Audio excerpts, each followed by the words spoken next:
Welcome back to my YouTube channel. അപ്പോൾ ഇന്നത്തെ ഒരു വീഡിയോ കർക്കിടകം സ്പെഷ്യലായിട്ട് എടുക്കുന്ന ഒരു കുട്ടി വ്ളോഗാണ് കേട്ടോ.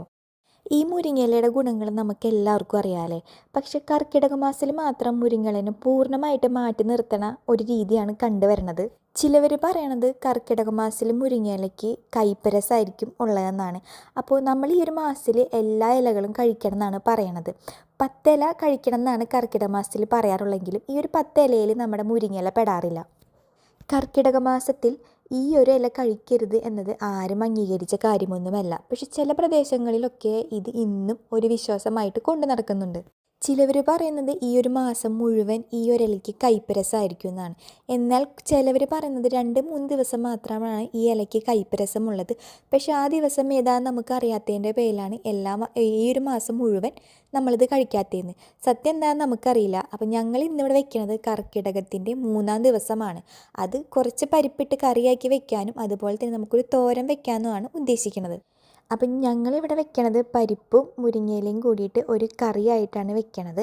അപ്പോൾ മുരിങ്ങയില നമ്മൾ കഴിക്കാൻ പാടില്ല എന്ന് പറയുന്നത് മുഴുവനായിട്ടും ഞാൻ പരാമർശിക്കില്ല. എനിക്കറിയില്ല, നമുക്ക് ഈ ഒരു മാസം മുഴുവൻ വെച്ച് നോക്കാൻ പറ്റില്ലല്ലോ ഏത് മാസമാണ് കയ്പ്പരസം വരാമെന്നുള്ളത്. അപ്പോൾ കഴിഞ്ഞ കൊല്ലമായാലും ഞങ്ങൾ വെച്ചിട്ടുണ്ടായിരുന്നു, ഈ കൊല്ലമായാലും ഞങ്ങൾ വെക്കുന്നുണ്ട്. പക്ഷെ ഞങ്ങൾക്ക് ഇന്ന് വരെ ഒരു കയ്പ്പരസം അനുഭവപ്പെട്ടില്ല. ചിലപ്പോൾ ഞങ്ങൾ വെക്കുന്ന ദിവസത്തിൻ്റെ ആയിരിക്കാം, എന്താണെന്നറിയില്ല. അപ്പോൾ ഞങ്ങളിതാ ഉള്ളി മുളകൊക്കെ ചതച്ചിട്ട് ഒരു ചെറിയ സിമ്പിളായിട്ട് മുരിങ്ങയില വാട്ടിയെടുത്തിട്ട് പരിപ്പ് വേവിച്ചൊഴിച്ച് ഒരു ചാറുകറി പോലെയാണ് വെക്കുന്നത്. അപ്പോൾ കുറച്ച് ഞാൻ അതിൽ നിന്ന് മാറ്റിയെടുക്കണമെന്നുണ്ട്.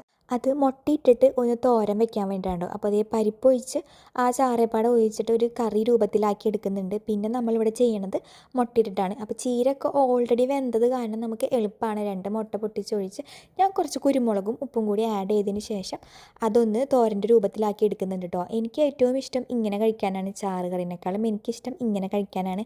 പരിപ്പിട്ടിട്ടും തോരൻ വെച്ച് കഴിക്കാനാട്ടോ എനിക്കിഷ്ടം. എനിക്ക് കറിയായിട്ട് കഴിക്കാൻ വലിയ ഇഷ്ടമില്ല. അപ്പോൾ നിങ്ങളൊക്കെ എങ്ങനെയാണ് കർക്കിടക മാസത്തിൽ ഈ മുരിങ്ങയില കഴിക്കാറുണ്ടോ? കഴിച്ചിട്ട് കയ്പ്പരസം അനുഭവപ്പെട്ടിട്ടുണ്ടോ? അതെങ്ങനെയൊക്കെയാണെന്നുള്ളത് നിങ്ങൾ എന്തായാലും കമൻറ്റിലൂടെ അറിയിക്കണം. അപ്പോൾ നമ്മുടെ ചാനൽ സബ്സ്ക്രൈബ് ചെയ്യാതെ കാണുന്നവരാണെന്നുണ്ടെങ്കിൽ സബ്സ്ക്രൈബ് ചെയ്തും കൂടി ഒന്ന് സപ്പോർട്ട് ചെയ്യണം കേട്ടോ. അപ്പോൾ നമുക്ക് അടുത്തൊരു വീഡിയോയിൽ കാണുന്നത് വരെ ബൈ.